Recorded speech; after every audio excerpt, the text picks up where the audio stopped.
56 বছর বয়সে এইচএসসি পরীক্ষায় পাশ করে দৃষ্টান্ত স্থাপন করেছেন শাম্মী আক্তার সুইট।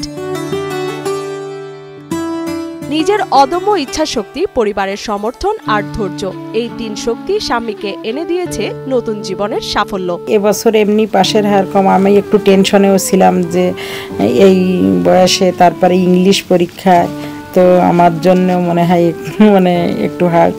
তারপরেও আমি আশানুরূপ ছিলাম যে আমি যতটুকু লিখে আসছি হয়তো ভালো রেজাল্ট করতে পারবো না, কিন্তু ইনশাল্লাহ আমি পাশ করব। আমি পারবো না এটা আমি কখনোই জড়তা আমার কাজ করিনি, কারণ আমি পারবো, এটাই ছিল আমার যে ইনশাল্লাহ আমি পারবো। শাম্মীর দিন শেষ হতো সংসারের কাজে আর রাত শুরু হতো তার পড়াশোনায়। তার এ সাফল্যে আনন্দিত স্বামী ও সন্তানেরাও। আমার থেকে বেশি খুশি আমার স্বামী। দিনে সুযোগ তেমন পাতাম না, সম্পূর্ণ সংসারের কাজ আমার নিজেরই করতে হয়। 1988 সালে 10ম শ্রেণীতে পড়ার সময় বিয়ে হয় শাম্মী আক্তার ও হাফিজুর রহমান মোল্লা দম্পতির। বিয়ের পর সংসার, সন্তান, দায়িত্ব সব মিলিয়ে থেমে যায় পড়াশোনা। তবে থেমে থাকেননি তিনি। সন্তানদের শিক্ষিত করার পাশাপাশি নিজের স্বপ্নটাও ধরে রেখেছিলেন হৃদয়ে।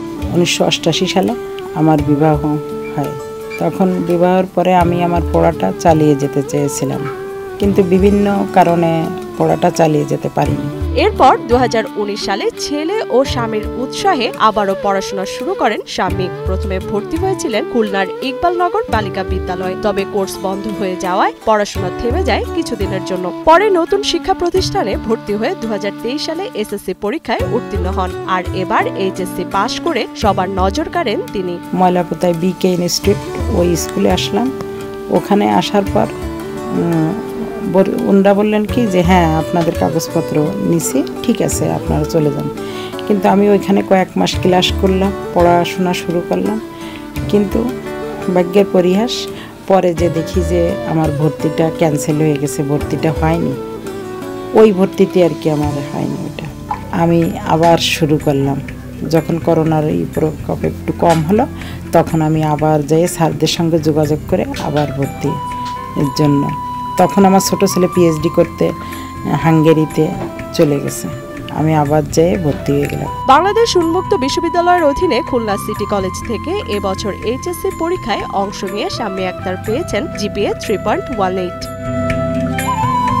এদিকে স্ত্রীর স্বপ্ন পূরণে সবসময় পাশে ছিলেন স্বামী অবসরপ্রাপ্ত সেনা সার্জেন্ট হাফিজুর রহমান মোল্লা। কি বুঝলেন ভাই? অনলি যেটাই চাই। নারী শিক্ষা হলো জাতিকে অগ্রগতির পথ দেখায়, আরও অ্যাডভান্স করার জন্য, সবসময়ের জন্য ডিগ্রি, মাস্টার্স এর উপরেও যদি পারে, শরীরের সক্ষমতায় যদি কুলায় আর মেধায় কুলায়, তাহলে সে পিএইচডি পর্যন্ত যাবে। স্বামীর দুই ছেলেই উচ্চশিক্ষিত। মায়ের এমন সাফল্য তাদের জীবনের সবচেয়ে বড় অনুপ্রেরণা বলে জানান বড় ছেলে মামুনুর রশিদ। আমার মায়ের যে সফলতা, এখানে নিঃসন্দেহে আমাদের আনন্দ এবং গর্ব দুইটাই আছে। তার স্বপ্নগুলো বেঁচে থাকুক এবং ছড়িয়ে দিক সবার মাঝে। আম্মু বারবার একটা কথা বলতো যে তুই পড়াশোনার সুযোগ পেয়ে করতেছিস না, আমি তো সুযোগ পেলে আমি ঠিকই করতাম, এই সুযোগটুকু যদি আমাকে কেউ দিত।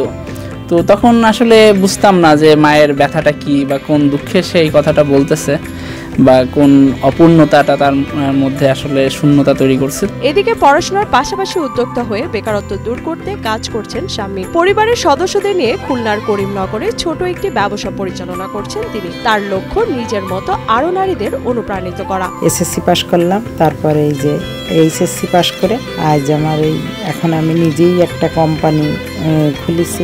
একজন নারী উদ্যোক্তা, এই উদ্যোক্তা হতে গিয়ে তিনি ফিল করলেন যে বিভিন্ন ফোরামে যেতে গেলে তাকে জ্ঞান অর্জন করতে হবে, এবং জ্ঞান অর্জনের একটা অন্যতম মাধ্যম হলো একাডেমিক শিক্ষা অর্জন করা।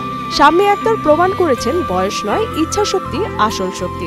ধৈর্য, পরিশ্রম আর সাহস থাকলে জীবনের যে কোনো পর্যায়ে নতুনভাবে শুরু করা সম্ভব।